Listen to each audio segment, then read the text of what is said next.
चिंतन श्री गुरुदेव दत्त श्री स्वामी समर्थ। तुम्हा सर्वांचं आपल्या स्वामी शक्ती या चॅनलमध्ये मनापासून स्वागत आहे। स्वामी तुम्हा सर्वांच्या सर्व चांगल्या इच्छा पूर्ण करोत एवढीच स्वामींच्या चरणी प्रार्थना करते आणि आपल्या आजच्या नवीन आणि सुंदर व्हिडिओला पुन्हा एकदा नव्याने सुरुवात करते। मग तर बघाच 18 जून गुरुवार, खरं तर अत्यंत महत्त्वाचा आणि विशेष दिवस, कारण आज आहे निर्जला एकादशी। बघा, संपूर्ण वर्षभरामध्ये जेवढ्या एकादशी असतात त्यापैकी निर्जला एकादशी ही उपाय आणि सेवा करण्यासाठी अत्यंत महत्त्वाची समजली जाते। खरं तर एकादशीचं जे व्रत आहे ते भगवान श्रीहरी विष्णूंसाठी समर्पित आहे। त्यामुळे या दिवशी तुम्ही भगवान श्री विष्णूंना प्रसन्न करण्यासाठी, घरात माता लक्ष्मीला स्थिर करण्यासाठी तुम्ही जे काही उपाय कराल ते सगळेच उपाय हे अत्यंत प्रभावी असतात। खरं तर एकादशीचे बरेचसे उपाय, बऱ्याचशा सेवा या मागच्या काही व्हिडिओमध्ये मी तुम्हाला सांगितलेले आहेत। मात्र आत्ताच्या या व्हिडिओमध्ये मी तुम्हाला आज असणाऱ्या एकादशीचा एक अत्यंत प्रभावी उपाय सांगणार आहे।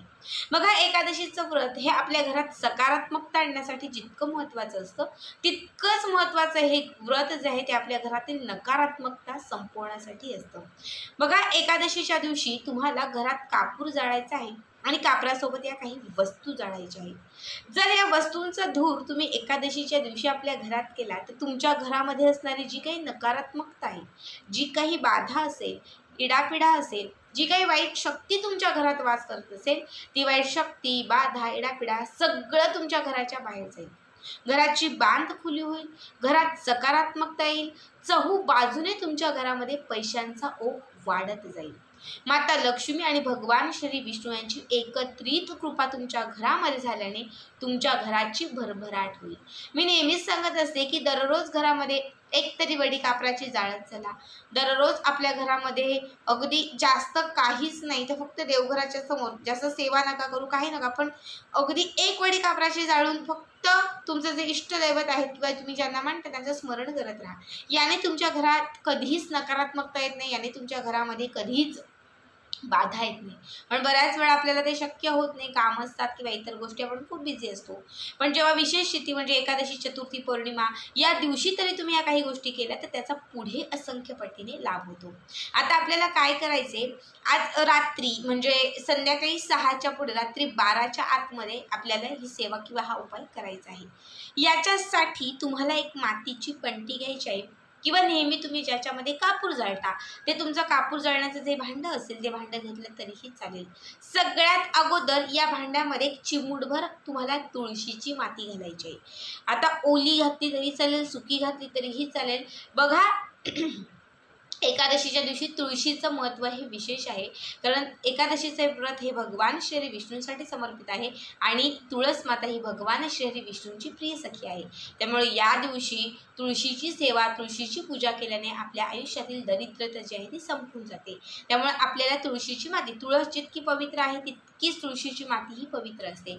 म्हणून थोडीशी चिमूटभर जी माती आहे ती तुम्हाला त्या मातीच्या पंटीत किंवा जे कुठलं कापडाचं भांडं घेतलेलं आहे त्यामध्ये घ्यायची आहे।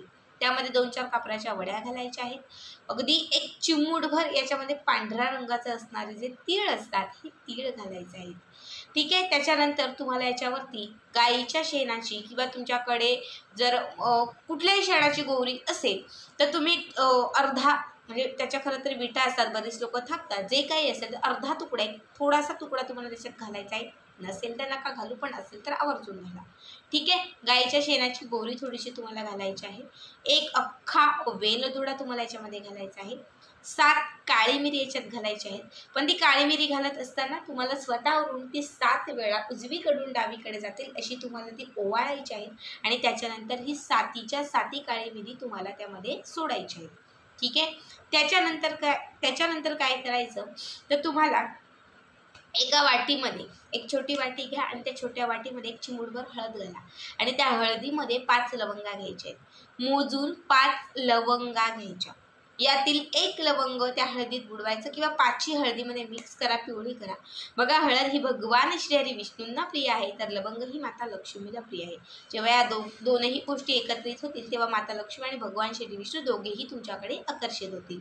म्हणून 1 लवंग तुम्हाला त्या हळदीत मिक्स करायचं आहे आणि त्यासोबत बघा त्यासोबत तुम्हाला माता लक्ष्मीचं जप करायचं आहे, भगवान श्री विष्णूंचं व्यंकटेश स्तोत्र म्हणायचं आहे आणि त्यानंतर अभिमंत्रित केलेलं हे लवंग त्यामध्ये सोडायचं आहे. पुन्हा दुसरं लवंग घ्यायचं, पुन्हा सांगितल्या पद्धतीने भगवान श्री विष्णूंचं स्मरण करायचं, व्यंकटेश स्तोत्र म्हणायचं, माता लक्ष्मीचं स्मरण करत ते लवंग त्यामध्ये सोडायचं. अशा 5च्या 5 घेतलेल्या ज्या लवंग आहेत त्या एक एक लवंग अभिमंत्रित करत तुम्हाला त्या भांड्यामध्ये सोडायचे आहेत, म्हणजे त्या भांड्यामध्ये ठेवायचे आहेत. बघा हे सगळं एकत्र झालं की वरती अजून 2 कापराच्या वड्या ठेवायच्या, 2-4 कापराच्या वड्या वरती घालायच्या आणि त्यानंतर हा कापूर प्रज्वलित करायचा, म्हणजे पेटवायचं. जसा कापूर पेटायला लागेल तसं यामध्ये घातलेल्या ज्या वस्तू असतील, लवंग असतील, तीळ असतील, वेलदोडा असेल, हे सगळं जे काही आहे ना ते तडतडायला लागेल, म्हणजे पेटायला लागेल. जसा याचा धूर घरभर सुरू होईल, जसा याचा धूर व्हायला सुरुवात होईल तसा हा धूर जो आहे तो संपूर्ण घरभर फिरवायचा आहे. फिरवत असताना ओम नमो भगवते वासुदेवाय नमः, ओम नमो भगवते वासुदेवाय नमः, ओम नमो भगवते वासुदेवाय नमः, ओम नमो भगवते वासुदेवाय नमः. संपूर्ण हे जळून खाक होईपर्यंत तुम्हाला हाच जप करायचा आहे. त्याच्यानंतर याची जी झालेली राख विभूती जे काही असेल ते घराच्या बाहेर जायचं आणि एखाद्या झाडाच्या मातीमध्ये ते टाकून जायचं. तुळस सोडून कुठल्याही झाडाच्या मातीत ते टाकून द्यायचं आणि मग त्याच्यानंतर घरामध्ये प्रवेश करायचा. घरात प्रवेश करत असताना स्वच्छ हातपाय धुवायचे आणि मग बाकी पुढचं जे काही असेल ते करायचं. बघा जेवढ्या वस्तू तुम्हाला मी सांगितलेल्या जाळायला त्या सगळ्या लक्ष्मीप्रिय आणि भगवान श्री विष्णूंना प्रसन्न करणाऱ्या आहेत. घरामध्ये खूप नकारात्मकता साठलेली असेल, कर्ज खूप वाढत चाललेलं असेल किंवा घरात सुखच नसेल, घरात लक्ष्मी स्थिरच नसेल तर प्रत्येक एकादशीला हा उपाय करा. कमीत कमी 6 महिने तरी करा.